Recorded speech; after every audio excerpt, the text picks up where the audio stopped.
Bienvenidas y bienvenidos a una sesión más de Aprende en Casa. Soy el profesor Eduardo Monroy y tengo el gusto de acompañarles en esta sesión. Antes de iniciar, recordemos practicar las medidas de cuidado implementadas en esta contingencia sanitaria. Lavarse las manos por lo menos durante 20 segundos, varias veces al día. Usar el cubrebocas correctamente, es decir, cubriendo nariz y boca. Mantener la sana distancia. Procurar no tocarse el rostro y realizar el estornudo de etiqueta. El propósito de la sesión de hoy es conocer los intercambios comerciales, los medios de transporte terrestre, las embarcaciones españolas y su protección naval en el Atlántico, así como las fortalezas que se construyeron en los puertos. No olviden que para realizar anotaciones solo necesitan lápiz o bolígrafo, cuaderno y su libro de texto para profundizar y ampliar sus conocimientos acerca del tema. ¿Están listas y listos? ¡Comencemos! Para comenzar, leamos un fragmento de la obra Historia de América Latina, editada por el historiador británico Leslie Weddell. En él podemos leer el siguiente pasaje que dice así: existen pocos relatos de viajes en primera persona. Uno de los más entretenidos es el del fraile dominico Tomás de la Torre, que viajó desde Salamanca a Ciudad Real de Chiapas entre 1544 y 1545, acompañando al obispo Bartolomé de las Casas y a otros frailes a su nueva diócesis. Su viaje hasta Sevilla duró con exactitud un mes. Ciertamente un preámbulo fatigoso del viaje oceánico para muchos otros emigrantes. Desde Sevilla, los frailes fueron río abajo hasta Sanlúcar de Barrameda, pero tuvieron que esperar alrededor de 5 meses a la flota de la Nueva España, una pausa cara e inútil que era también muy común. Ese año, la flota consistía en 25 naos y carabelas y un galeón. Entre los viajeros distinguidos se contaba la esposa del virrey, con destino a México. El 10 de julio, los barcos cruzaron la barra de Sanlúcar con ciertas dificultades. De la Torre se quejó del calor de estos días de verano, mientras estaban detenidos en la barra a la desembocadura del río, y del mareo que aquejó a muchos durante los primeros días en mar abierto. Se avistaron corsarios franceses, pero estos no se aproximaron. De pronto, de la Torre se queja de la sed provocada por el calor, las galletas y la comida salada. También murmura contra lo incómodo y promiscuo de las condiciones de vida y del sitio para dormir. El 19 de julio, los barcos avistan Tenerife, en Canarias, y el día siguiente atracan en La Gomera, donde permanecen 10 días para descansar. Habiéndose hecho a la mar de nuevo el 30 de julio, muchos se enfermaron con los temporales y pronto volvieron las quejas sobre la sed y la comida deficiente. Hacia el 20 de agosto, el barco se encontró sin viento y durante otros 7 días calurosos y opresivos avanzó poco.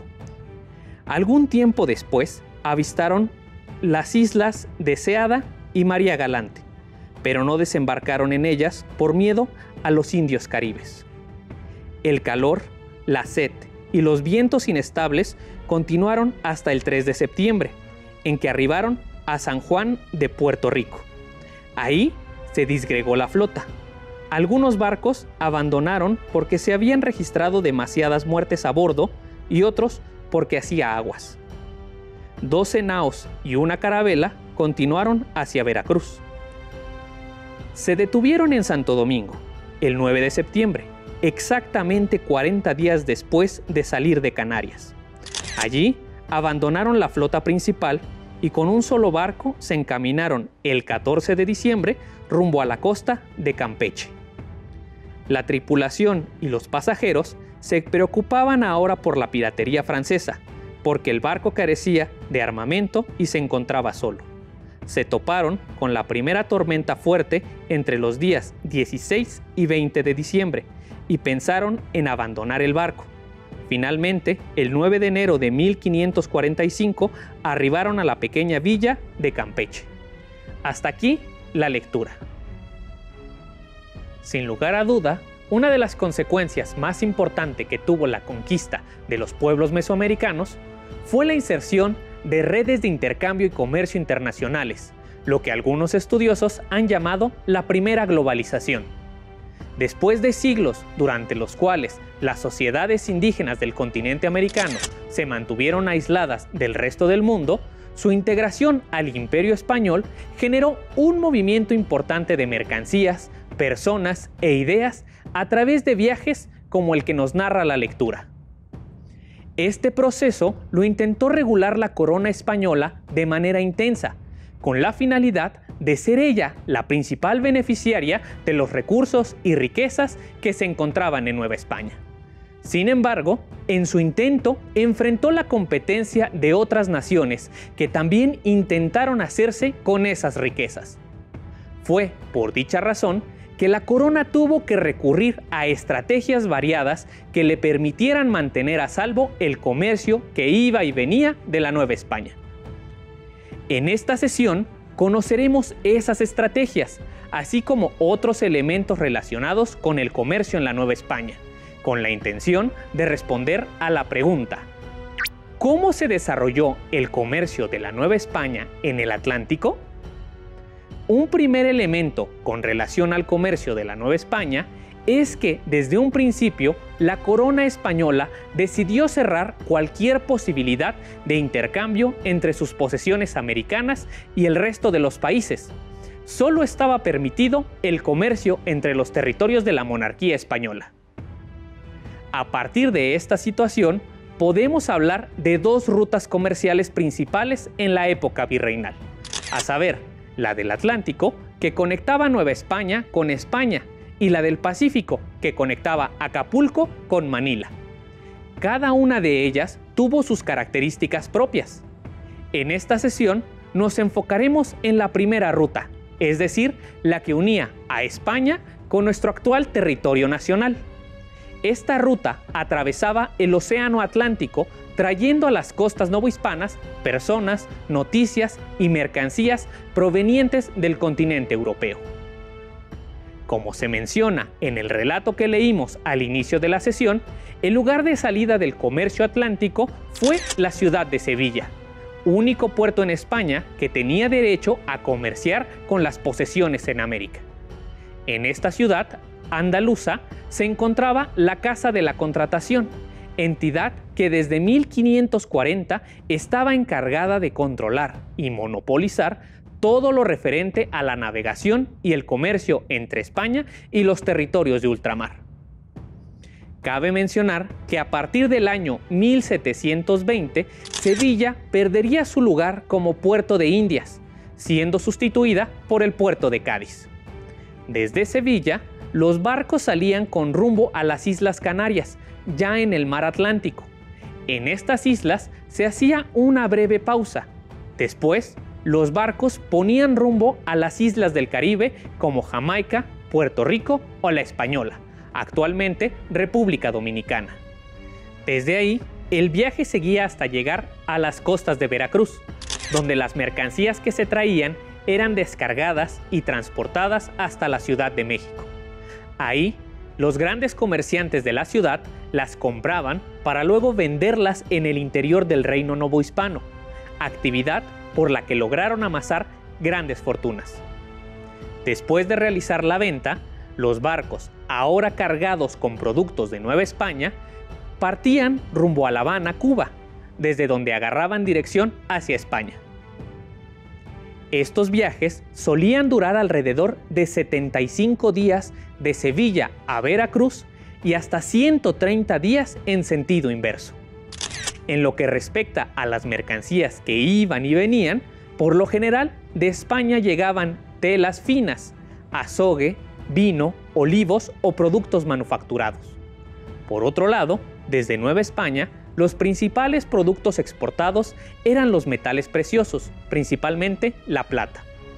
También tenían un lugar importante en este intercambio los tintes, como el proveniente de la grana cochinilla o el de palo de tinte. Para organizar, controlar y proteger este intercambio, la corona española instrumentó, por un lado, una política de prohibiciones a la producción de ciertos productos en Nueva España, como fue el caso del vino o los olivos. Esto con la finalidad de proteger a los fabricantes españoles y obligar a la gente de Nueva España para que compraran los productos españoles. Una segunda política fue la instauración de un régimen de flotas. Este consistía en la organización de un convoy de barcos mercantes junto con barcos armados que una vez al año hacían el viaje rumbo a Nueva España y de regreso. Por lo general, la flota salía de España a principios de abril y partía de Veracruz entre el mes de febrero y marzo. La finalidad de este régimen de flotas era proteger que la plata americana no cayera en manos de los piratas y al mismo tiempo facilitar el control sobre los intercambios, con lo cual se aseguraba poder cobrar los impuestos que le tocaban a la corona. Otra estrategia seguida por las autoridades españolas fue limitar el comercio de la Nueva España en el Atlántico a un solo puerto, a saber, el de Veracruz, lo que lo convirtió en el único donde legalmente estaba permitida la carga y descarga de mercancías provenientes de España. La idea era llevar mayor control sobre las mercancías que se movían y así poder recaudar íntegramente los impuestos y contribuciones debidas a la corona. Estas estrategias han llevado a los historiadores a definir el comercio colonial de los siglos XVI, XVII y parte del XVIII como un sistema de comercio cerrado y proteccionista. Sin embargo, en su búsqueda de limitar y controlar el comercio, las autoridades reales provocaron el surgimiento de una importante actividad de contrabando, favorecida tanto por los habitantes de Nueva España como por los del Perú y de las otras naciones. Para el contrabando, se utilizaron los pequeños puertos que se encontraban a lo largo de las costas del amplio territorio novohispano. Estos puertos se hallaban menos vigilados que el de Veracruz y por lo tanto se podían cargar o descargar mercancías sin necesidad de pagar impuestos a la corona. Otra forma de contrabando era falsificar la documentación de las mercancías que venían en los barcos. Esto con la finalidad de evitar los límites que imponía la corona respecto a la cantidad de mercancías que podían traer los barcos. En ambos casos, es muy factible que algunos funcionarios virreinales estuvieran coludidos con los contrabandistas, mostrándose indiferentes ante los quebrantamientos de la legislación. Sin embargo, el contrabando no fue el único problema que enfrentó este sistema comercial. Debido a que el comercio de la Nueva España con otras naciones estaba prohibido, la gran cantidad de plata y otras mercancías que la corona española recibía de Nueva España comenzaron a ser deseadas por los otros reinos europeos. Y la forma de acceder a esos recursos fue la piratería. Para conocer un poco más sobre la piratería, los invito a que veamos y escuchemos el siguiente video. ¡Barco a la vista! ¡Polvo a la vista! ¡Barco cercano! ¡Balas a mano!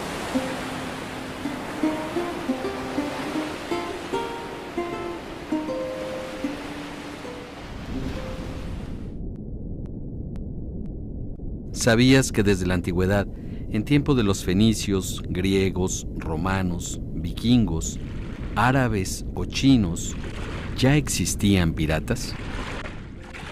Claro, no tenían ese nombre. Por ejemplo, en los siglos XIII y XV, los pueblos del Mediterráneo y del norte del Atlántico desarrollaron medios de navegación para poder transportar e intercambiar productos y extender sus mercados. Y ya existían quienes se apropiaban de esas riquezas, o sea, bandidos que robaban y asaltaban en el mar. Para entender la historia de la piratería, es importante saber que en 1494, el Papa Alejandro VI otorgó a España y Portugal la posesión del territorio americano y la explotación de sus riquezas. Le cedió el poder absoluto sobre las tierras, la exclusividad sobre los mares y el derecho a comerciar los productos de las tierras descubiertas. El rey Felipe II afirmó que España, por mandato divino, tenía el derecho exclusivo de ejercer el control absoluto sobre los mares y el comercio en tierras americanas. Entonces, la piratería se desata como estrategia en contra del Imperio español y la corona portuguesa.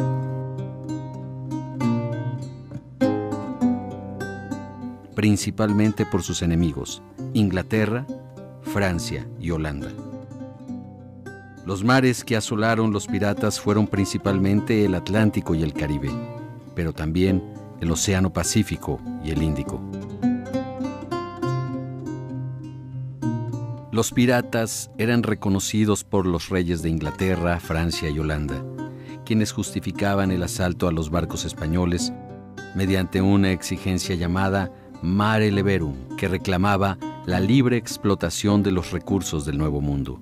Por eso reclamaron la libertad de los mares y se opusieron a la política de comercio exclusivo sostenida por España y Portugal.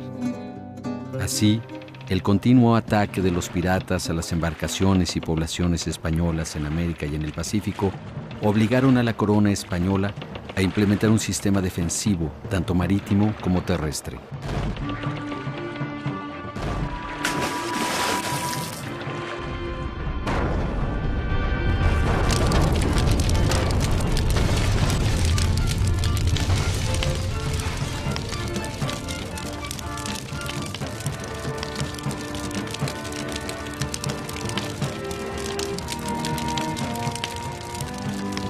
En el mar, el conjunto de barcos mercantes, o mejor llamados carrera de Indias, eran protegidos con 2 navíos armados que servían de escolta.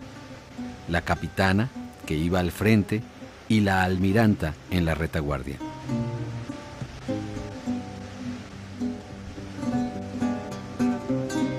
Aunque también contaron con escuadras de navíos armados para vigilar y proteger las costas del ataque de los enemigos de la corona. Así como vigías en las costas que alertaban sobre la llegada de alguna embarcación. Para la defensa terrestre en la Nueva España, se construyeron fortalezas en los puertos más importantes, como en San Juan de Ulúa, en Veracruz, San Francisco, en Campeche, y San Diego, en Acapulco. Los piratas traficaban esclavos y atacaban barcos mercantes con un permiso llamado patente de corso. Estos personajes también fueron llamados corsarios, filibusteros o bucaneros, nombre que proviene de la palabra francesa boucan, que es un tipo de carne ahumada de res con la que comerciaban, y filibustero, proveniente del holandés fribotin, que significa el que va a la captura del botín. De entre los más famosos piratas, recordamos a Francis Drake, Annie Bonny, Thomas Cavendish, Henry Morgan, el Olonés, John Hawkins, entre otros. Europeos audaces, aventureros que comerciaban con esclavos, robaron tesoros y dieron la vuelta al mundo. Algunos incluso, por sus hazañas, fueron nombrados y reconocidos por sus coronas. Los piratas, como todos los navegantes de su época, se enfrentaron al reto de atravesar los océanos en difíciles travesías, atendiendo a señales geográficas y climatológicas que aprendieron a interpretar, estando siempre atentos al buen estado de su barco y el conocimiento de las mejores rutas marítimas. En el objetivo del asalto a los barcos enemigos, los filibusteros preparaban el engaño hasta lograr el ataque y obtener el respectivo botín, cuantioso en muchas ocasiones. Robaban además las cartas de navegación, así como las instrucciones secretas otorgadas a los capitanes y almirantes. Los restos de los barcos hundidos, que hoy los expertos han podido localizar, guardan información de naufragios causados por ataques de enemigos y pueden darnos a conocer si un barco fue hundido por un asalto pirata, por la inexperiencia de la tripulación a bordo o por causas climáticas. Actualmente, la disciplina de la arqueología subacuática es la encargada del estudio de vestigios culturales depositados en el fondo del mar. Las leyendas de los cofres llenos de joyas y monedas de oro han hecho que se confunda al arqueólogo con los buscadores de tesoros y se piense que la función de la arqueología es excavar solo para sacar cosas.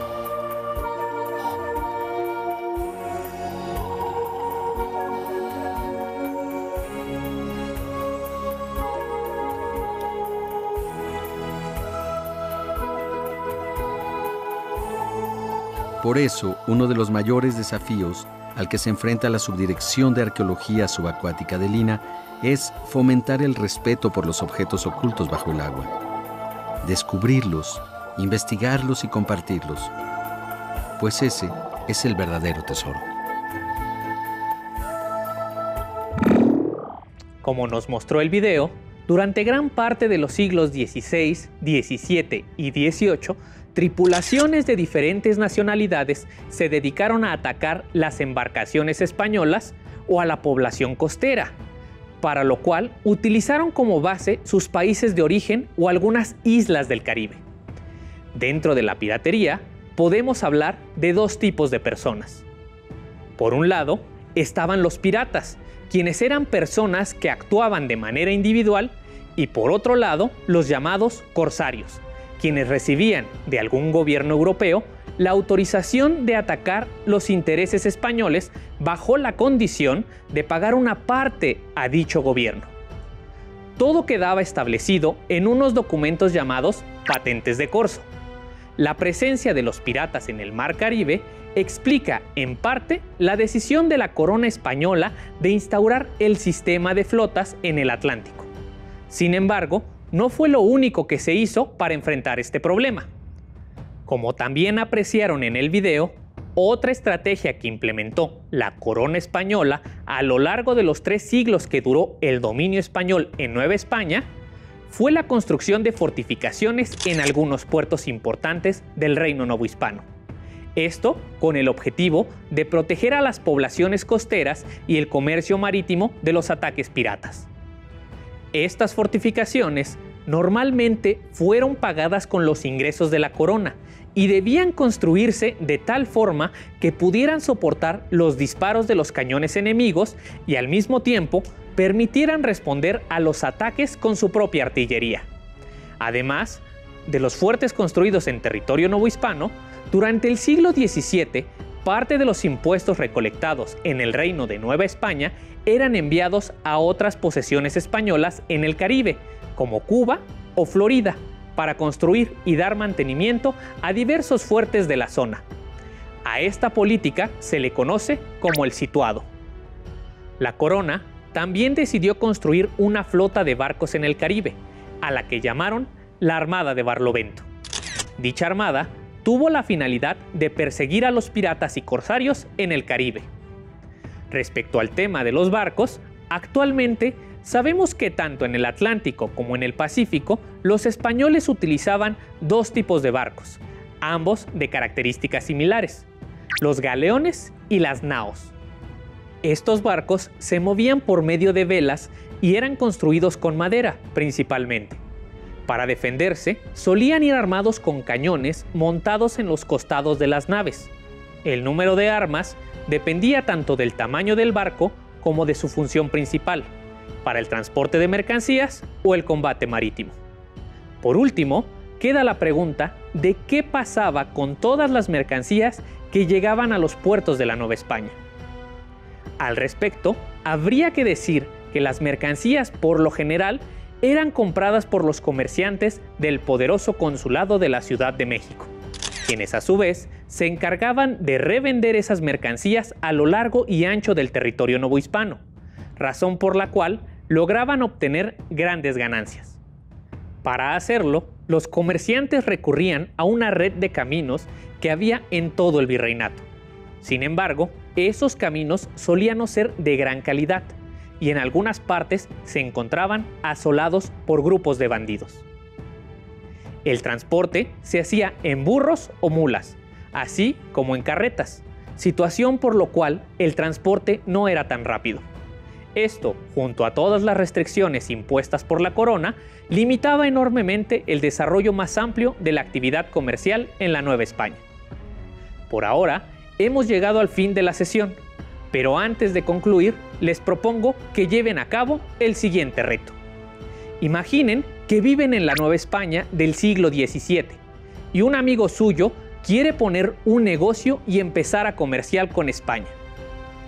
En una cuartilla, escriban los consejos que le darían para que tome en cuenta, como ¿cuáles son las características de la ruta comercial que eligió?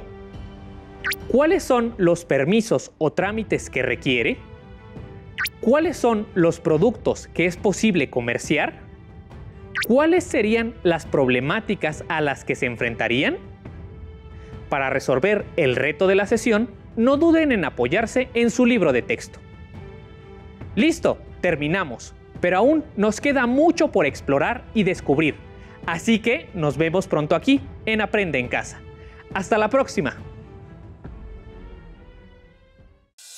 Si tienes dudas o necesitas ayuda, llama al Centro de Apoyo Pedagógico a Distancia. El número de teléfono para secundaria es el 55 36 01 71 23. Si requieres consultar los libros de texto en versión digital, recuerda que los puedes encontrar en la página conalitec.cep.gov.mx. Y recuerda que también cuentas con el sitio aprendeencasa.cep.gov.mx, en donde podrás ver nuevamente los videos de los programas y además encontrarás actividades para fortalecer tus aprendizajes. También te invitamos a que consultes la plataforma nuevaescuelamexicana.cep.gov.mx.